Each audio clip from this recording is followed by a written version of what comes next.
अस्सलामु अलैकुम वरहमतुल्लाहि वबरकातुह। बिस्मिल्लाहिर्रहमानिर्रहीम नहमदुहु व नुसल्ली अला रसूलिहिल करीम व अला आलिहि व अस्हाबिहि अजमाइन। अम्मा बाद। मोहतरम भाइयों, बुजुर्गों, दोस्तों, फ़िलहाल मैं खाने का इंतज़ार करते बैठा हुआ हूँ और खाना अभी पक रहा है। तो मेरे पास में थोड़ा सा टाइम बचा था, तो मैंने सोचा कि चलो एक तरफ खाना भी पकता रहेगा और मैं आप लोगों से जो है एक उन्वान मेरे पास पेंडिंग में था, उस पर कुछ बात भी कर लूँगा। और वो उन्वान ये है कि एक माँ ने अपने 4 साल के बेटे का कत्ल किया। आप लोगों ने खबर तो पढ़ी लिए होंगे, हमारे मुल्क के हर मीडिया चैनल पर, सोशल मीडिया चैनल पर यह खबर छाई हुई है कि एक माँ वो गोवा से बेंगलुरु जा रही थी और उसके साथ में अपने खुद के बेटे की नाश थी। अच्छा, ये कोई बहतान नहीं है, ये कोई इल्ज़ाम नहीं है, क्योंकि अब ये चीज़ जो है वो प्रूव हो चुकी है और उस माँ ने जो बयान दिया है उसके पीछे है नफ़रत। और नफ़रत किससे है? बेटे से नफ़रत नहीं है, नफ़रत है शोहर से।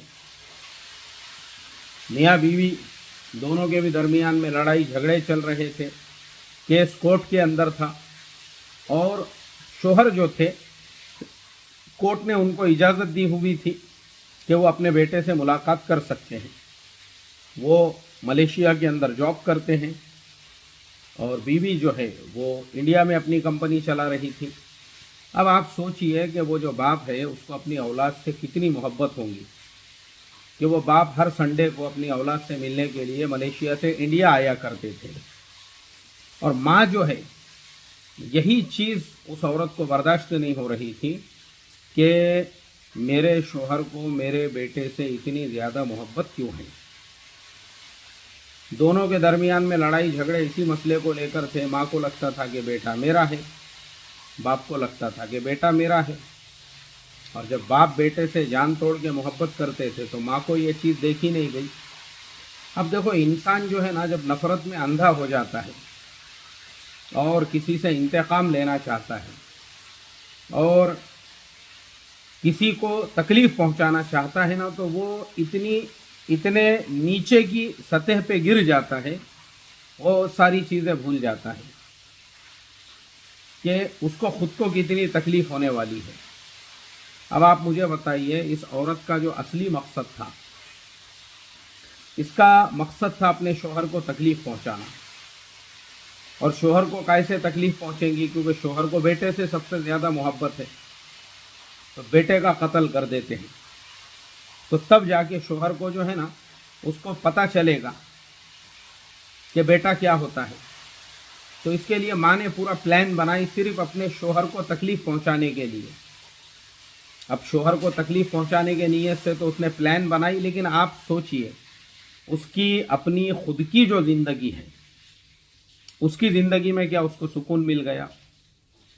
अब यह औरत जेल की सलाखों के पीछे है और हमारे इंडिया का जो कानून है उसके एतबार से इसको मौत की सज़ा भी हो सकती है। अब आप मुझे बताइए ना, एक औरत जो बेहतरीन ज़िंदगी गुजार रही थी, लेकिन उसके दिलो दिमाग के अंदर जो नफ़रत भरी हुई थी और नफ़रत ने उसको इस सतह तक नीचे गिरा दिया और इतना मजबूर किया उसको कि वो अपने शोहर से ही नफ़रत कर रही थी। अच्छा, अब मैंने जो है ना, असल में ये वाक़ये को 3 हिस्सों में तकसीम किया हूँ और मैं इस पे 3 सबक देने वाला हूँ।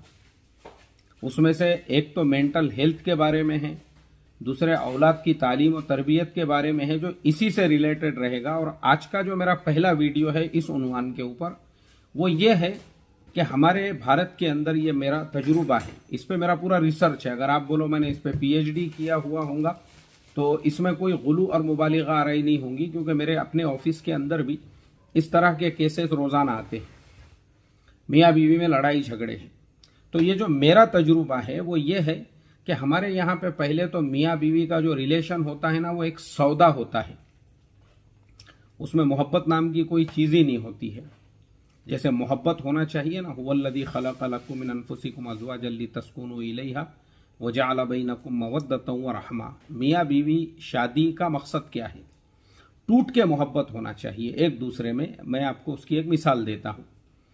इंडिया से बाहर एक मुल्क में मैं था और एक बिजनेस मीटिंग थी हमारी, और उस बंदे ने हमको डिनर की दावत दिया, यानी इनवाइट किया डिनर के लिए। मैं था, मेरे साथ में मेरा एक साथी था और वो बंदा भी था, उसके साथ उसकी बीवी भी थी। वो सामने के टेबल पे दोनों मियाँ बीवी बैठे, इधर हम दोनों जो है इस साइड से मैं और मेरा दोस्त बैठे। अब हम उससे बिजनेस की बात कर रहे हैं और साथ में जो है हमारा डिनर शुरू हो चुका है। मेरे सामने भी खाना है, भाई के सामने भी खाना है, वो भी खा रहा है, मैं भी खा रहा हूँ। लेकिन वो जो बंदा है ना, वो कंटिन्यूसली बिजनेस पे हमारे से बात कर रहा था और उसकी बीवी जो बाजू में थी, उसने लाया था अपनी बीवी को इसलिए ताकि वो उसको खाना खिला सके। अब आपको जान के हैरत होंगी कि उसकी बीवी लुक़मे बना रही थी और उसको खिला रही थी और ये बंदा हम लोगों को लैपटॉप के ऊपर जो है प्रेजेंटेशन दिखा रहा था कि बिजनेस का हमारा जो भी आगे का प्रोग्राम है वो किस तरह से हम लोग जो है उसके ऊपर हमारी बातचीत चल रही थी। और पूरा हमारा खाना ऐसे ही हुआ, उस बंदे ने किसी भी खाने की चीज़ को हाथ भी नहीं लगाया और उसकी बीवी का जो मैनेजमेंट था वो इतना स्ट्रिक्ट था, उसको हर चीज़ पता थी कि ये सूप कब पिएगा और फुलानी चीज़ का लुकमा इसको कब चाहिए और खाने का लुकमे के साथ में ये सलाद कैसे खाता है, सलाद में पहले क्या खाता है बाद में क्या खाता है, एकदम एक्यूरेट हर चीज़। तो मैंने जब ये सारी चीज़ें हमने देखे तो खाना वगैरह हमारा हो गया और वो जो प्रेजेंटेशन था वो भी जब कंप्लीट हुआ और उसकी वाइफ जब हाथ धोने के लिए गई तो उस वक्त में मैंने उससे पूछा, मैं बोला यार ये पहली मर्तबा मैं देख रहा हूँ इस तरह का मुआमला। उसने कहा हमारे मुल्क में ये चीज़ कॉमन है, इसलिए कि हम लोग पहले रिसर्च करते हैं, किसी से शादी करना है क्योंकि शादी जो है वो कोई जुम्मा 8 दिन का ताल्लुक़ तो है नहीं, वो कोई महीना 2 महीने का रिलेशन तो है नहीं। ज़िंदगी भर के लिए जब आप एक लाइफ पार्टनर चूज़ कर रहे हो तो उसके अंदर आपको पहले हर क्वालिटी देखना पड़ती है। साल 2 साल जब इत्मीनान हो गया उसके बाद जब दोनों के दरमियान में शादी होती है ना, तो दोनों एक दूसरे को अच्छी तरह से पहचान चुके होते हैं और उसके बाद फिर दोनों का रिस्पेक्ट, दोनों की इज्जत, दोनों के दरमियान में जो मोहब्बत होती है तो घर का पूरा निज़ाम दोनों के ज़रिए से चलता है। और ऐसी ऐसी बातें उसने मुझे बताया जो चीज़ें हमारे यहाँ पे कुरान और हदीस के अंदर मिलती है। उसने बताया कि बोले हमारे यहाँ पे ऐसे मतलब हालात, यानी मियाँ बीवी के दरमियान का जो रिलेशन है और आपस की जो मोहब्बत है ना वो ऐसी है कि अगर बीवी को ये लगे कि मेरे हस्बैंड को खाने में ये चीज़ पसंद नहीं है या इस चीज़ से जो है थोड़ा सा उसको एतराज़ है तो ज़िंदगी भर किचन में वो चीज़ कभी पकेंगी नहीं। बीवी को अगर ज़रा सा भी ये लगे कि उसके हस्बैंड को उसके बीवी का फुलाने रिश्तेदार से बात करना, तो वहाँ पे भी खालाएँ हैं, वहाँ पे भी फुप्पू है, वहाँ पे भी चिचानी तायानी है, वहाँ पे भी ऐसे सारे रिश्तेदार हैं, लेकिन अगर हस्बैंड को लगे कि फुलाने रिश्तेदार से जो है बातचीत करने से उसको थोड़ा सा एतराज़ हो रहा है, वो बीवी क़यामत तक उससे बात नहीं करेंगी। हस्बैंड को ये लगे कि किसी रिश्तेदार का उसके घर में आना उसको नापसंद है, बीवी उसको सामने से एकदम स्ट्रिक्टली मना करेंगी कि भाई हमारे घर पे इसके बाद में आना नहीं, बिल्कुल आपने कदम नहीं रखना। उसके बाद वो रिश्तेदार क़यामत तक उनके घर पे नहीं कदम रखेगा। बोले हमारे यहाँ का ट्रेडिशन ये है। और ऐसे ही हस्बैंड भी, ये नहीं है कि सिर्फ बीवी की ही जिम्मेदारियाँ हैं, अब शोहर की भी जो जिम्मेदारियाँ हैं, शोहर भी अपने घर का, अपने बीवी का, अपने बच्चों का ऐसे ही ख्याल रखते हैं। वो मियाँ बीवी को जब कोई औलाद पैदा हो जाती है तो मियाँ बीवी के फिर पूरे ज़िंदगी का मकसद वो औलाद होती है। अब जैसे मैं आपको साउथ कोरिया की एक मोटी मिसाल देकर बताता हूँ। मैं जो अभी सितंबर के महीने में साउथ कोरिया में था, तो जब मैं वहाँ पे था उसी टाइम पे एक न्यूज़ वहाँ की मुझे जो है न्यूज़ के ऊपर देखने के लिए मिली कि वहाँ के 4 टीचर्स ने सुसाइड कर दिए, खुदकुशी कर लिए। और उसका रीज़न क्या था पता है? उसका रीज़न ये था कि वो जो स्कूल में पढ़ाते थे उनके बच्चों का परसेंटेज कम आ गया था। यानी माँ बाप का जो टीचर्स के ऊपर या स्कूल जहाँ पे बच्चे पढ़ रहे हैं उनके ऊपर जो प्रेशर है वो टीचर उसको बर्दाश्त नहीं कर सके कि भाई बच्चों का परसेंटेज क्यों कम आया, क्योंकि माँ बाप सब कुछ फिर बच्चों के लिए लगा देते हैं। तो बोले उसके बाद फोकस जो है ना वो बच्चों के ऊपर होता है कि बच्चों को फिर अब कैसे जो है एक सक्सेसफुल इंसान बनाना है। तो वहाँ ज़िंदगी ऐसे गुजरती है। अब हमारे इंडिया के मुआशरे में अगर आप देखेंगे, उसी चीज़ को आप हमारे मुआशरे के अंदर देखिए। तो ये मेरा तजुर्बा है। जैसे मैंने बताया कि मेरे ऑफिस में ऐसा रोज़ाना एक ना एक केस जो है ना, हमारे यहाँ पे लोग आते रहते काउंसेलिंग के लिए, मियाँ बीवी में झगड़े। अब झगड़े काय पे से चल रहे, एक लड़की को मैं समझा रहा हूँ कि देखो तलाक का जो रीज़न होता है ना, वो मियाँ बीवी में दोनों में आपस में दरमियान में अगर कुछ लड़ाई हो जाए, झगड़े हो जाए, और बहुत मेजर रीज़न्स उसके होते हैं, मैं उसको समझा रहा हूँ तो वो क्या बोलती है, बोले नहीं, मेरे शोहर बार बार मुझे बोलते हैं कि मेरी बहन से पूछा करो बाजार में से कहाँ कपड़े अच्छे डिज़ाइन के मिलते हैं, या मेरी बहन के जैसे कपड़े पहना करो। मैंने कहा इसमें बुरा मानने की क्या ज़रूरत है, इससे आपका ईगो हर्ट हो गया, आपके आना को तकलीफ पहुंच गई इसकी वजह से, मतलब इसमें प्रॉब्लम क्या है। अब जैसा मैंने कहा, मेरे खुद के बेटे अगर मुझे ये बोलते हैं, मेरे बेटे मुझे हमेशा बोलते हैं कि तुम टोपी ऐसी पहना करो, कपड़े वैसा पहना करो, और बयान में बार बार ये मत बोला करो कि मैं हदिये के कपड़े पहनता हूँ और हदिये की टोपी पहनता हूँ, और जो लोग तुमको अभी भी हदिये देते हैं, जैसे मुझे आज भी मेरी जो मस्जिद की तनख्वाह है वो एक साथी मुझे हर महीने पाबंदी से देता है, और एक दो साथी मुझे हर महीने पाबंदी से हदिये देते हैं। वो बोलते हैं ये सब बंद करो अब तुम। मुझे बुरा नहीं लगता उसका। क्यों नहीं बुरा लगता है? क्योंकि वो कोई इलॉजिकल चीज़ नहीं है, या वो कोई ऐसी ईगो हर्ट करने वाली जैसी बात ही नहीं है उसके अंदर।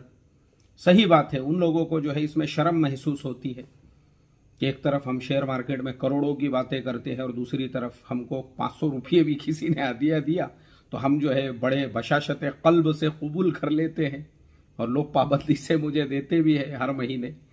तो उनको इस पे इश्काल है। और मैं जो हमेशा बोलता हूँ, आप लोगों ने भी बार बार सुने होंगे, हदिया के कपड़े, तो उनको इस पे भी एतराज़ है। अरे तुम कोई भी बड़े से बड़े शोरूम में जाओ, अच्छे भारी से भारी कपड़े खरीदो, कोई मसला नहीं है उसके अंदर।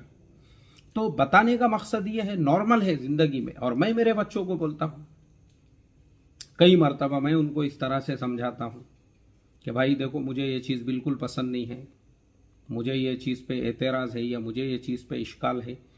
तो ये तो घरों के अंदर एक नॉर्मल चीज़ होती है। मियाँ बीवी में भी ऐसा अक्सर होता है कि शोहर जो है कभी इस तरह से मियाँ बीवी में बात होती है, तो इसमें बुरा मानने की क्या ज़रूरत है। ये रीज़न नहीं है तलाक का। लेकिन हमारे मुल्क में हमारे जो ईगो है ना, एक तो हम रहते हैं झोपड़पट्टियों में, खाने को जवारी बाजरी नहीं, दाल चावल के वांदे चालू है घर में, लेकिन ईगो हमारे ऐसे हो गए हुए हैं, ईगो जो है ना हमारे, वो इतने ऐसे फूल गए हुए हैं, जरा जरा सी बात पे से, उतनी सी बात पे से वो तलाक हो गया। मेरे 1000 बार समझाने के बाद भी उसके आगे का मैं आपको बता देता हूं। एक रीजन ये, दूसरा रीजन व्हाट्सएप के स्टेटस के ऊपर मियाँ बीवी में उसी पे झगड़े चल रहे हैं। शोहर ने कोई क्लिप काट के लगाया, बीवी को लगा नहीं मुझे टोमने मार रहा, बोले तू। बीवी को लग रहा, शोहर को लग रहा कि मुझे टोमने मार रही है। बस इसी चीज के ऊपर झगड़े करते रहो तुम। फिर तीसरी चीज, अब देखो झगड़े किस पर से हो रहे हैं।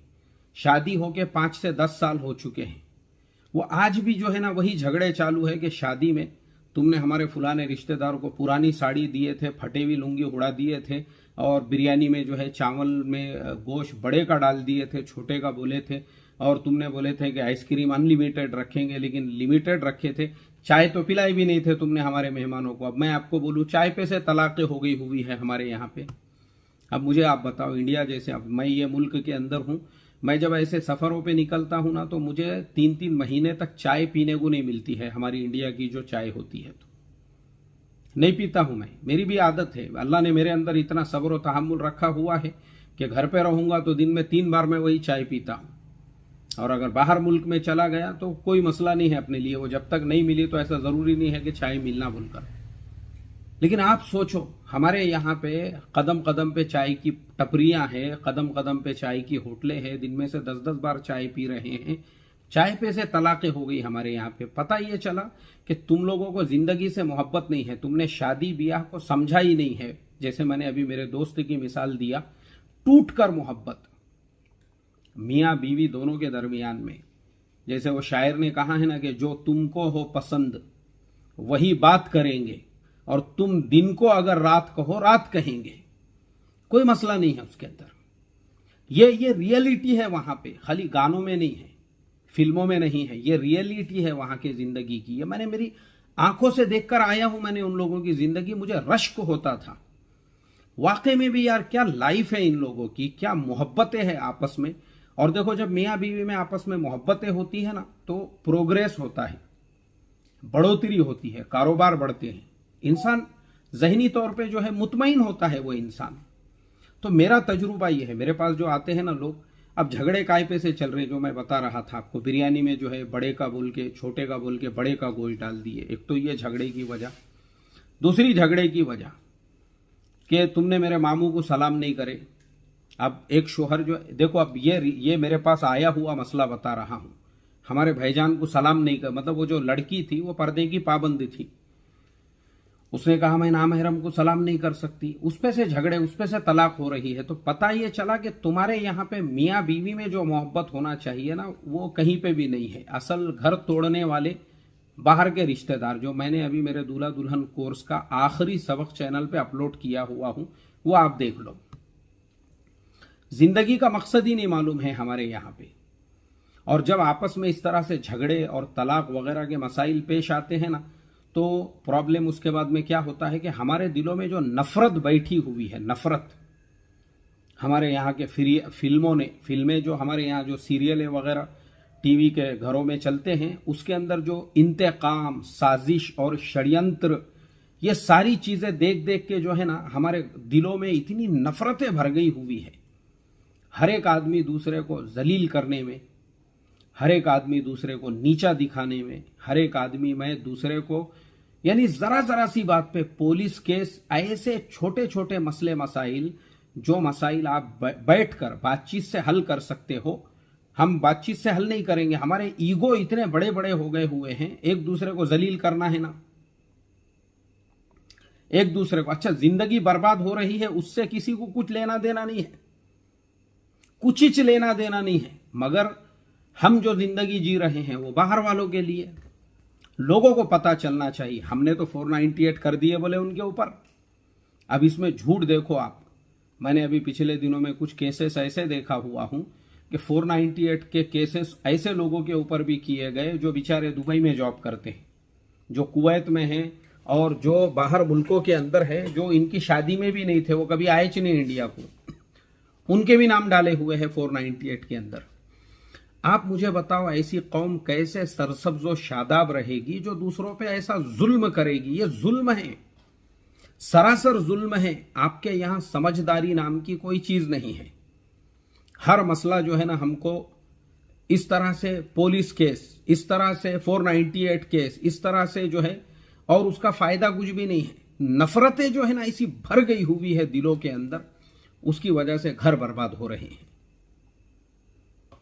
उसकी वजह से बरकतें खत्म हो चुकी है, उसकी वजह से ये सारे मसले मसाइल हैं। जरा जरा सी बात पे आप कभी किसी कोर्ट में चले जाओ, आपको हर कोर्ट के अंदर 8-10 मुसलमान औरतें बुर्का पोश नजर आएगी। हर कोर्ट के अंदर ऐसी आपको 8-10 बुर्का पोश औरतें रोज नजर आएगी, जो 498 के केस के लिए या जो पोडगी के लिए।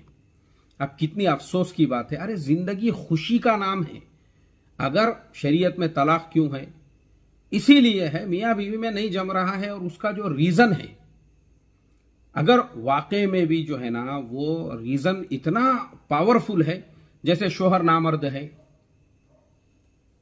जैसे शोहर ने पिछले कई महीनों से घर का खर्च वगैरह बर्दाश्त का, यानी शोहर उसने बीवी को छोड़ दिया और वो जिम्मेदारी नहीं अदा कर रहा है। इस तरह के जो बेसिक रीजन होते हैं, ये वो रीजन्स होते हैं।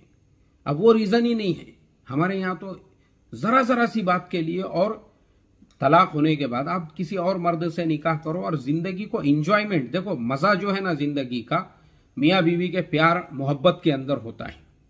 निकाह का मकसद तो ये आपस में मोहब्बत है। अब हमारे यहाँ पोडगी के लिए तलाक़ें हो रही है, और जवान औरत है और उसको पोडगी चाहिए। भाई पोडगी दे देगा शोहर, चल ठीक है, पोडगी बंध गई तेरी, 5,000 10,000। एक जवान औरत घर पे बैठ के अब तू जिना करेगी? मेरा सवाल है ये, क्योंकि ख्वाहिश तो है औरत के अंदर भी, मर्द के अंदर भी। मर्द बिल्कुल औरत के बगैर नहीं रह सकता, औरत शोहर के बगैर नहीं रह सकती, कोई मजबूरी है। जैसे जमात में चले गए हैं, जैसे अल्लाह के रास्ते में हैं, दीन के किसी सफ़र के ऊपर हैं, वो तो एक मजबूरी है, या काम वगैरह के लिए जैसे लोग बाहर मुल्कों में जाते हैं, वो मजबूरी है। शोहर तो जिंदा है, वो वापस तो आएगा। लेकिन आपको जवानी की उम्र में जो है पोडगी लेना है शोहर से, 5,000 10,000 की पोडगी बन गई। अब उसके बाद बाकी की जिंदगी का क्या है? बाकी की जिंदगी में, क्योंकि जो मजा है जिंदगी का वो तो मियाँ बीवी के प्यार मोहब्बत के अंदर है। अब वही नहीं है तुम्हारे पास में, तुमको तो 5-10 हज़ार की पोडगी, फिर आप अपनी ख्वाहिश को आगे चल के कैसा पूरा करेंगे? ये मेरा सवाल है। जिना के अलावा दूसरा कोई ऑप्शन ही नहीं है, क्योंकि औरत बगैर मर्द के रह नहीं सकती। और सिंगल मदर का जो कंसेप्ट है हमारे यहाँ पे बिल्कुल फेल है। वो सिंगल मदर नाम की कोई चीज ही नहीं है। ये जो सिंगल मदर हमारे यहाँ पे कहा जाता है ना, ये अपने आप को धोखा देना है। औरत की ख्वाहिश है ना भाई, देखो मैं एकदम मोटे अल्फाज में कहूंगा, जो सेक्सुअल डिजायर होता है, चाहे वो मर्द के अंदर का हो या औरत के अंदर का हो, वो ऐसा ही है जैसे आदमी को खाने पीने की भूख लगती है। सिंपल थिंग है वो। अगर तुम मेरी चीज को मानते हो, एक्सेप्ट करते हो, तो वो तो तुमको करना ही पड़ेगा। और अगर तुम मानते हो तो फिर तुमको ये बोलना पड़ेगा कि वाकई में भी जो पोडगी के लिए लोग इस तरह से एक दूसरे पे केस करते हैं और फिर उसके बाद की जिंदगी कैसे गुजारते हैं। तो नफरत जो है ना हमारे यहाँ पे, ये जो पूरा वाकया है इस औरत का, इसकी जड़ और इसकी बुनियाद है नफरत। इस औरत के अंदर इतनी नफरत भरी हुई थी अपने शोहर के लिए, और मसला वही चल रहा था इन दोनों का भी, पोडगी का मसला। केस चल रहा है, तलाक होंगी, अब उसके बाद फिर पोडगी चाहिए। जैसे आपने देखे होंगे मोहम्मद शमी की जो बीवी है, उसने भी पोडगी के लिए मोहम्मद शमी के ऊपर केस किया हुआ है। और अभी जो है आप देखते होंगे सोशल मीडिया के ऊपर वो मोहम्मद शमी के खिलाफ, अरे तू जवान औरत है, शरीयत ने तुझे इजाजत दी है, नहीं जम रहा है, उससे तलाक ले ले, उसके पोडगी के पैसे खाकर अब तू आगे क्या कर रही है? मतलब मेरा एक सवाल है, कॉमन सेंस है ये। और मोहम्मद शमी की ही मिसाल नहीं है, ऐसे पोडगी लेने वाली आपको हजारों औरतें मिलेंगी। तो इससे क्या है, समाज के अंदर जो है ना, जो बैलेंस है वो बिगड़ जाता है। और या ऐसे ही औरत का भी वही चल रहा था, लेकिन इसका मसला थोड़ा और आगे इसलिए बढ़ा क्योंकि इसने देखी इसको अपने शोहर से बदला लेने का था, इंतकाम लेने का था। तो ये औरत जो है ना, इतनी ज्यादा नफरत के अंदर, जैसे मैंने बताया आपको, हमारे यहाँ फिल्में सीरियल वगैरह देख देख के लोगों के दिमाग खराब हो चुके हैं। तो उन्होंने जो है ना, नफरत ऐसी भरी हुई थी कि शोहर को बताना है। हालांकि देखो, मैं इसका कॉमन आपको एक सिंपल सी बात बताता हूं कि भाई तूने नफरत में अपने सगे बेटे का कत्ल कर दी, ठीक है, बच्चा बेचारा मर गया वो। अब यह औरत जेल में चली गई। इसका इरादा क्या था कि शोहर को बच्चे से दूर करना है, उसको तकलीफ पहुंचाना है, क्योंकि उसका बच्चा नहीं रहेगा तो उसको ज्यादा तकलीफ पहुंचेगी। लेकिन मैं आपको उसका सॉल्यूशन बताता हूं। अब उसी मर्द ने किसी और औरत से शादी किया और उससे और भी बच्चे पैदा कर सकता है वो। जब इस औरत से उसने एक बच्चा पैदा किया तो दूसरी औरत से क्यों नहीं पैदा कर सकता? ये मेरा एक कॉमन आप लोगों से क्वेश्चन है। आप मुझे बताइए ना भाई, वो औरत से बच्चा पैदा हुआ ना, अब नई औरत से क्यों नहीं हो सकता है? कॉमन सेंस की बात है। ये औरत ने अपने उसी बच्चे की तालीम, तरबियत, और इसके पास किसी चीज की कमी नहीं थी। CEO थी ये एक कंपनी की। खैर, मेरा पहला टॉपिक कंप्लीट होता है, जिसका पूरा खुलासा ये है, जिंदगी को एंजॉय करो। मियाँ बीवी प्यार मोहब्बत एक दूसरे के साथ में एंजॉय करो अपनी लाइफ को। जिंदगी बहुत मुख्तसर है, कोई फायदा नहीं है। मैं हकीकत बता रहा हूं आपको। मैंने वो लोगों को भी देखा हूं 15-15 साल तक इस तरह से एक दूसरे को जलील करने के लिए कोर्ट कचहरियों के चक्कर लगाते रहे। आखिरी में जज ने लात मार के हकाला। मेरे कोर्ट के अंदर बोले बड़े बड़े मर्डर के, दरोड़खोरी के इतने बड़े बड़े केसेस पड़े हुए हैं, और मैं तुम्हारे मियाँ बीवी के झगड़े छुड़ाते बैठूंगा यहाँ से?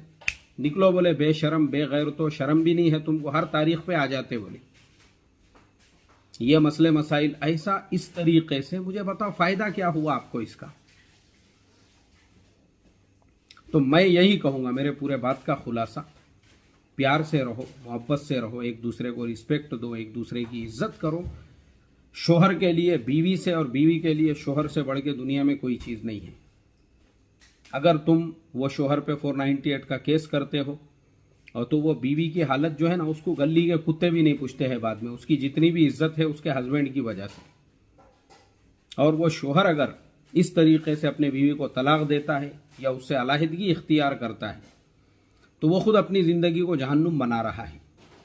प्यार से रहना, मोहब्बत से रहना ये ज़रूरी है। ये पूरे इसका खुलासा, एक दूसरे को नीचा दिखाने के लिए, जलील करने के लिए, तुमको जो चाहे करने का तुम कर दो एक दूसरे के खिलाफ, उसका एक कौड़ी का फ़ायदा नहीं। सिर्फ इतना याद रखो, जैसे मैंने बताया कि इस औरत ने भले बच्चे की जान ले ली हो, खुद की ज़िंदगी बर्बाद की, उसके शोहर की क्या क्या नुकसान हुआ उसका, वो दूसरी औरत से और बच्चे पैदा कर सकता है। तो आज का पहला टॉपिक यही मुकम्मल हुआ। अब इसके दूसरे 2 टॉपिक, एक तो साइकोलॉजिकल हम कल बताएंगे इसके नफ्सियात के ऊपर, और तीसरा जो है ना इसके ऊपर हम बताएंगे कि अपनी औलादों से कैसी हमने मोहब्बत करना चाहिए। औलाद कत्ल करने के लिए नहीं है, मोहब्बत करने के लिए है। ठीक है। अस्सलामु अलैकुम व रहमतुल्लाहि व बरकातहू।